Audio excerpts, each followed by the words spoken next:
Tudo bom, pessoal?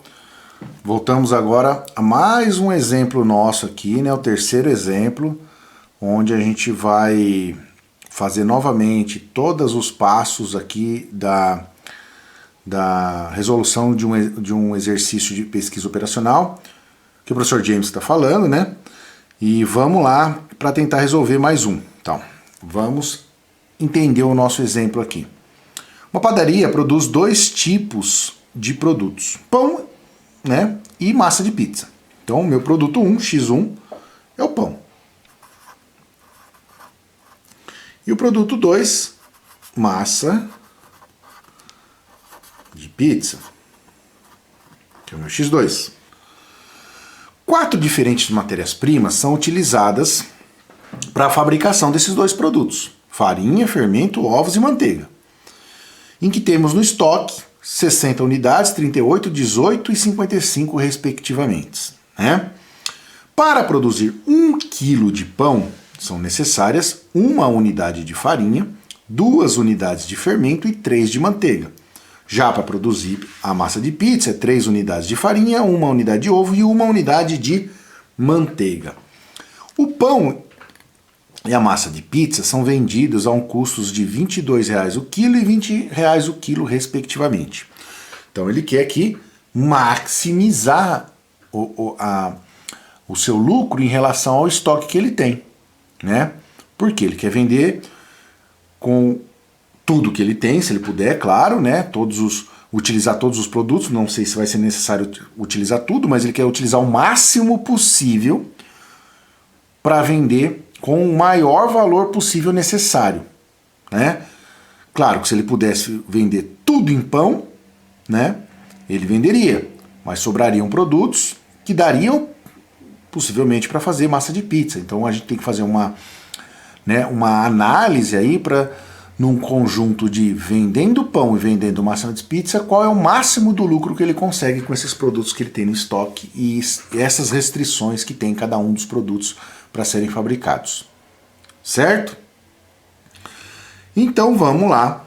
O Z aqui é o lucro, né? Ou minha produção, sei lá. Então é vender o máximo possível. Então maximizar esse lucro, que é o custo dele R$ 22,00 o quilo. O pão, que é o X1, mais R$ 20,00 o quilo. A pizza, que é o meu X2. Certo? Então é isso que é a parte mais importante, a gente fazer a análise aí em relação às coisas aí. Agora nós temos as restrições da farinha. Para fabricar, para utilizar essa farinha que eu tenho no estoque em relação a esses dois produtos que eu fabrico. Então, para fabricar o pão, quanto que eu preciso de farinha? 1 unidade. 1 unidade de farinha. Para fabricar a massa de pizza, 3 unidades de farinha, né? E tudo isso não pode gastar mais do que os 60 unidades que eu tenho no estoque. Tem que ser menor que o que eu tenho no estoque. Não dá para gastar mais do que 60, que é o que eu tenho no estoque aqui, ó. Né? Então agora é menor ou igual.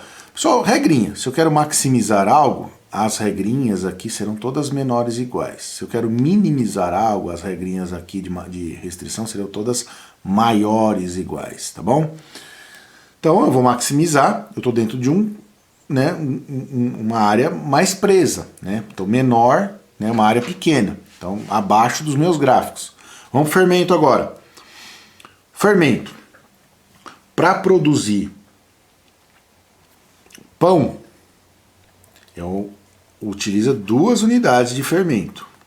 Para produzir pizza, não vai fermento. E o gasto tem que ser menor do que as 38 unidades que eu tenho no meu estoque. Agora vamos para os ovos, né? Para fabricar o pão, eu não uso ovos. Mas já para fabricar a pizza, eu uso 1 ovo. Né? 1 quilo da massa de pizza. E eu não posso usar mais do que os 18 ovos que eu tenho no meu estoque. E vamos para a unidade de manteiga. A manteiga, para ser fabricada no pão, usa 3 unidades de manteiga. E para fabricar a massa de pizza, 1 unidade de manteiga para a pizza. E não posso gastar mais do que as 55 unidades que eu tenho no estoque. Essa é a jogada para montar o exercício, para que a gente consiga, a partir, né, de um problema dado, de uma problemática, né, de uma situação-problema aqui, encontrar, né, maneira de iniciar o processo de resolução desse exercício. Função, objetivo e as restrições. São 4 restrições agora, hein? Bom? Então vamos fazer o gráfico dessas restrições aí. Primeiro, gráfico da farinha. Vamos fazer esse primeiro gráfico aqui. Então a farinha, né, como a gente está fazendo nos outros, tomar o cuidado aqui de sempre, né, encontrar, eu falando dos zeros das funções da função aqui, então eu vou zerar o x2, depois gerar o x1 e aí eu encontro, né, os outros que eu preciso para a gente poder construir o gráfico, né? Eu vou só melhorar aqui a questão dos números, pessoal, x1 e x2. Os números eu coloco depois, vocês vão ver que os números vão ser um pouquinho mais altos aqui. Então vamos lá. Primeira coisa, no item 1, né? Vamos zerar x2, então ficou 1x1 igual a 60. Então, x1 igual a 60. Né? 1 aqui passa a dividir no 60. Agora vamos zerar o x1. Então 3x2 é igual a 60. x2 é 60 dividido por 3, que dá 20. Eu encontrei em x1 60. Vamos então vou colocar aqui, ó, 10, 20, 30, 40, 50, 60, 70. 10, 20, 30, 40, 50 e 60. Então, no x1 foi 60. E no x2, 20. Eu tenho o primeiro gráfico aqui, né?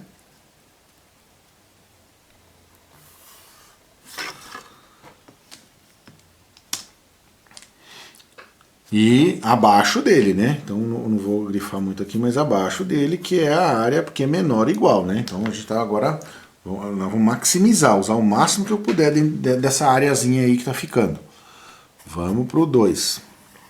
Gráfico 2, fermento. 2x1, vamos deixar x2 igual a 0 nesse momento, igual a 30, né? x1, 30 dividido por 2 dá 15. E agora 0x2 é igual a 30. x2 é 30 sobre 0, ou seja, não existe. Então quer dizer que no x2 ele nunca vai encontrar, né? Então, o x1 é 15, 15 está aqui, ó, e no x2 não vai encontrar nunca. Então é uma reta paralela a x2. Certo?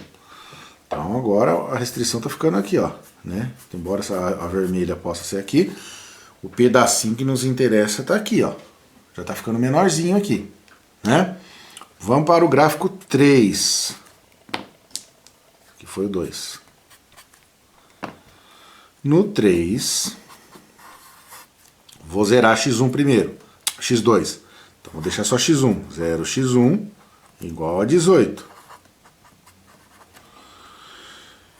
x1 é 18 dividido por 0. Não existe divisão por 0. E agora vamos zerar x1. 1x1, 1x2 igual a 18. Ou seja, x2 igual a 18. Então, em x2 é 18, tá aqui, ó. em x2 agora.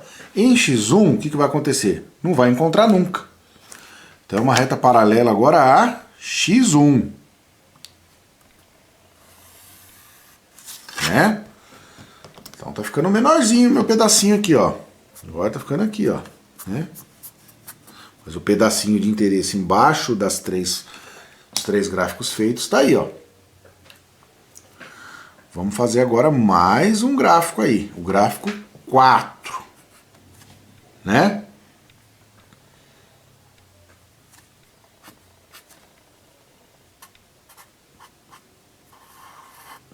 Vamos zerar primeiro x2, então 3x1 igual a 55. x1 é igual a 55 dividido por 3. Aqui vai dar uma dízima também, mas vai dar próximo aqui de 18 também. Vai 18, né? 3, 3, 3, 18, 3 aqui, tá bom? E agora x2 igual a 55. Zerando x1 agora, né? Para encontrar o outro zero da função. x2, né? É 55 dividido por 1, que é 55. Então, em x1 é 18.3. 18.3 está aqui perto do 20, ó. E em x2 é 55. 55 está aqui, ó, entre 50 e 60. Então vai dar uma reta aqui passando perto dos outros aqui, ó. Né? Então a nossa areazinha aqui, ó, ficou aqui, até esse ponto aqui, até esse ponto aqui, até esse ponto aqui, até esse ponto aqui. Ficou bem pequenininha mesmo, ó.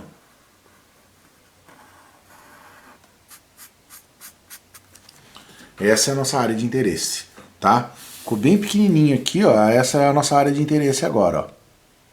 Certo? Essa daqui que a gente vai agora trabalhar com ela, né? Agora vamos dar continuidade no exercício aqui. A nossa área está aqui, ó. Vamos voltar aqui, né?